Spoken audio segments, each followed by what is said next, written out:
мен Ая.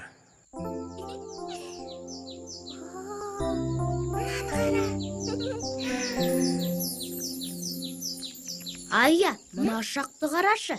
Қандай әдемі.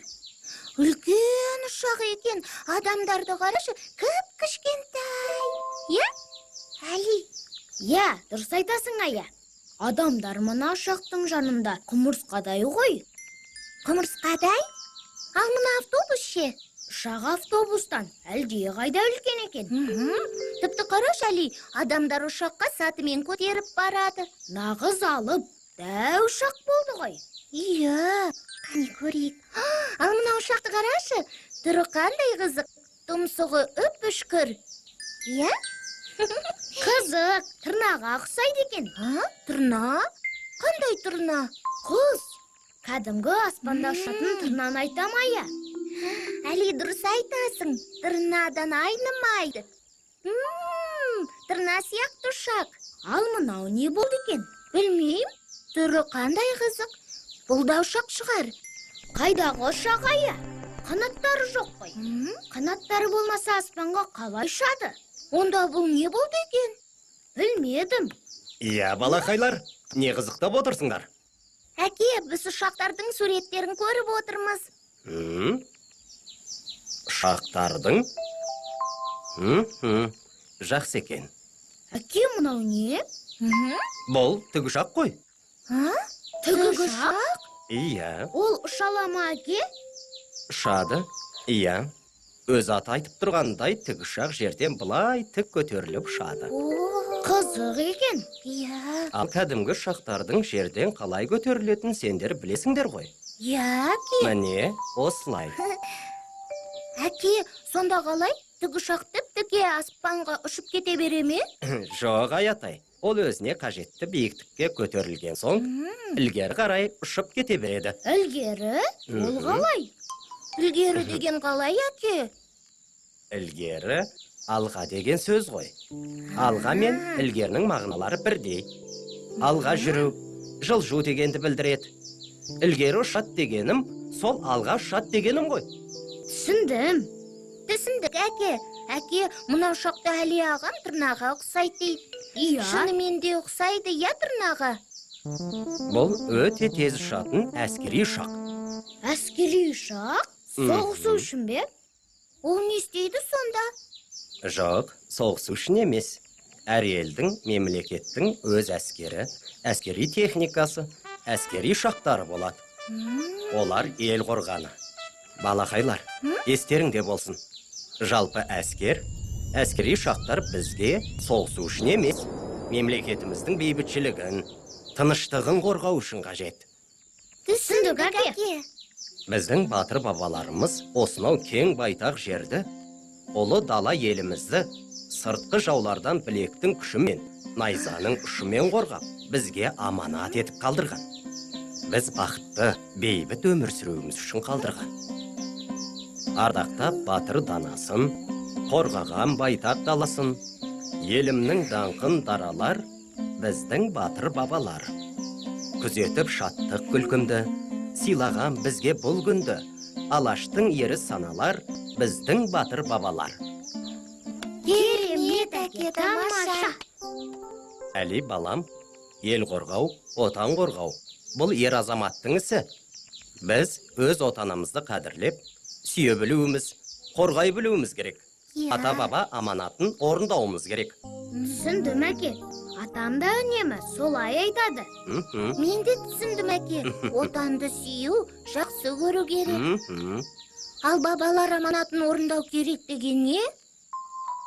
Иә, аманат деген не? Аманат деген балаларым, бұл бізге берілген тапсырма. Бұл жұтпай орындалатын тапсырма деп түсініңдер. Түсіндік, әке. Бабалар аманатын орындау үшін біз ең алдымен тәрбиелі, жігерлі, білімді болуымыз керек. Ата мен әжем де үнемі солай дейді, иә, Әли аға? Иә, мен өскенде атам сияқты, әке сіздер сияқты өте білімді, ақылды болам. Мен де. Ақылдарыңнан айналайын. Таудай бол дер әжемдер, таудай бол дер атамдар.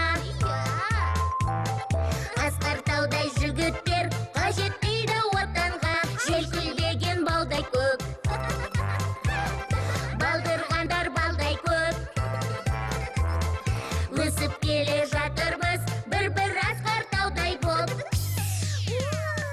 Жаптау ертек боламыз, өсіп өніп толамыз.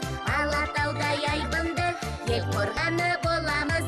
Алатаудай айбынды, ел қорғаны боламыз.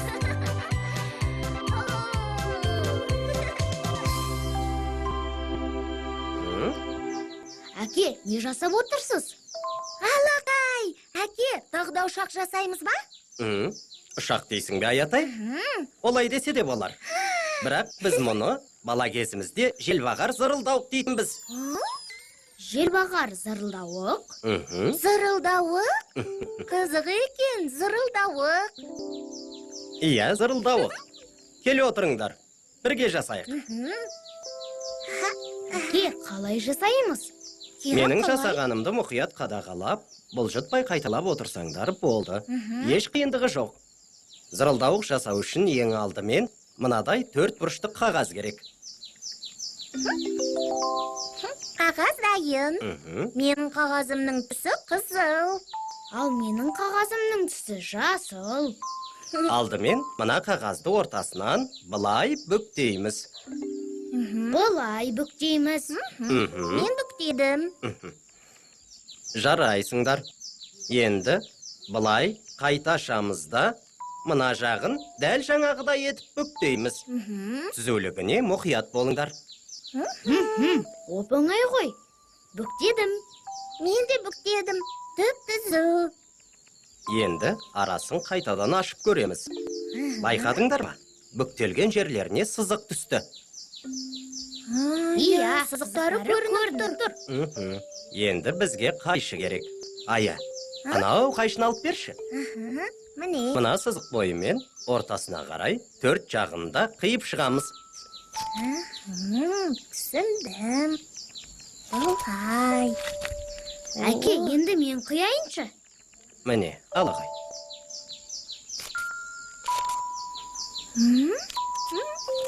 Болды әке, қидым. Жақсы. Енді мына қиылған ұшын ортасына әкелеміз. Мына ұшын да ортасына. Ортасына. Мынау үшінші, мынау 4-ші ұштарын мына ортасына біріктіреміз. Әли, анау шеген алып берші. Міне, әке. Мына ұштардың біккен жерінен, яғни дәл ортасынан шегемен тесіп, былай өткіземіз. Әке, мынау керемет қой. Міне, айналады. Зырылдауық. Қызық. Зырылдауық дайын болды. Әке, мынау айналмайды ғой. Иә, қозғалмайды. Әли, Ая, неге желбағар зырылдауық дедік? Ойланыңдаршы. Жел бізге қайдан соғып тұр? Жел? Білмейм. Жел соғып тұрған жоқ. Жел ме? Әке, Жел арт жақтан соғып тұрған сияқты. Сонымен, Әли, жел мына жақта дедің бе? Әли аға, ананы қара. Әли, мынау зыр-зыр етеді ғой.